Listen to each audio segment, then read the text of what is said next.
എടി മരമാക്രി, എഴുന്നേറ്റ ഉടനെ ചായ കുടിച്ച് വയറ്റ് തീയിടാതെ എന്നെ കുടിക്കടി. വെയിൽ വരുന്നതിന് മുമ്പേ നിന്റെ ബ്ലഡ് വോളിയം കൂട്ടി വെച്ചില്ലെങ്കിൽ ഉച്ചയാകുമ്പോ നീ വാടിയ പയർ പോലെ ഇരിക്കും. എടി കാട്ടുകോഴി മാ, എന്നെ ഇട്ട് വെയിലത്തിറങ്ങല്ലേ. സൂര്യന്റെ ചൂട് മുഴുവൻ വലിച്ചെടുത്ത് നിന്നെ ഞാൻ തന്തൂരിയാക്കും. വെളുത്ത കോട്ടൺ തുണി ഇട്ട ആ വെളിച്ചം തട്ടിത്തെറിച്ചു പോയിക്കോളും. ലുക്ക് നോക്കി നിൽക്കാതെ എന്നെ തേക്കടി. 11 മണി കഴിഞ്ഞാൽ വെളിയിൽ UV താണ്ഡവമാണ്. എന്നെ തേക്കാതെ ഇറങ്ങിയ നിന്റെ കോശങ്ങളിലെ DNA സൂര്യൻ അടിച്ച് തകർക്കും. ഷോ കാണിക്കാതെ എന്നെ ഒന്ന് പിടിക്കടി. വെയിൽ നേരിട്ട് തലയിലടിച്ചാൽ നിന്റെ തലച്ചോറിലെ AC അടിച്ചു പോകും. പിന്നെ നിന്റെ ബോഡി ടെമ്പറേച്ചർ കൺട്രോൾ ചെയ്യാൻ ആർക്കും പറ്റില്ല. തല കറങ്ങി തെരുവിലല്ലേ. ഈ ചൂടത്ത് എന്നെ അകത്താക്കി നിന്റെ ശരീരത്തെ കൂടുതൽ കഷ്ടപ്പെടുത്തല്ലേ. എന്നെ ദഹിപ്പിക്കാൻ നിന്റെ ശരീരം ഒരുപാട് ചൂടുണ്ടാക്കും. പോയി വല്ല കഞ്ഞിയോ പഴങ്ങളോ കഴിച്ച് അകത്തുള്ള തീയൊന്ന് അണക്കിയോ. ഈ ചൂടിൽ ഞങ്ങളിട്ട് സ്റ്റൈല് കാണിക്കല്ലേ. നിന്റെ കാലിലെ രക്തക്കൊവലുകൾ വീർത്ത് ചൂട് പുറത്തോട്ട് കളയാൻ നോക്കുക. അത് തടഞ്ഞാൽ നിന്റെ ബോഡി മൊത്തം ചൂടാകും. മര്യാദക്ക് വല്ല ലൂസി എരിപ്പ് ഇട. എടി മരഭൂതമേ, പുറത്ത് 40 ഡിഗ്രി ചൂടുള്ളപ്പോ എന്റെ ഉള്ളിലെ കെമിക്കൽ റിയാക്ഷൻ പാളം തെറ്റും. വെയിലത്ത് വെച്ച് ഗെയിം കളിച്ചാൽ ഞാൻ പണി നിർത്തും. എന്നെ ഒന്ന് തണലത്ത് വെക്കടി.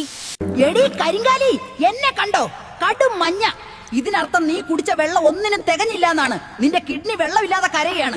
ഞാൻ കറങ്ങുന്ന കണ്ട് സോഫയിൽ ഇരിക്കണ്ട. ഈ തീക്കാറ്റ് ഞാൻ നിന്റെ മേത്തോട്ട് അടിച്ചു തന്നാൽ നിന്റെ വിയർപ്പ് വേഗം പറ്റി നീ കൂടുതൽ തളരും. വല്ലപ്പോഴും ദേഹത്ത് വെള്ളം നനയ്ക്കടിയേ. ഈ പറയുന്ന കാര്യങ്ങൾ ഓർത്തുവെച്ചോ. ധാരാളം വെള്ളം കുടിക്കുക. ദാഹം തോന്നിയില്ലെങ്കിലും ഇടയ്ക്കിടെ വെള്ളം കുടിക്കണം.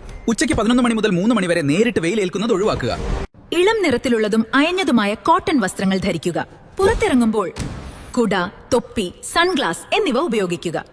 പെട്ടെന്ന് ദഹിക്കുന്ന ഭക്ഷണ സാധനങ്ങൾ കഴിക്കുക. കഠിനമായ തലവേദന, തലകറക്കം, ക്ഷീണം, തൊലിപ്പുറത്തെ ചുവന്ന പാടുകൾ എന്നിവ കണ്ടാൽ ഉടൻ ഡോക്ടറുടെ സഹായം തേടുക.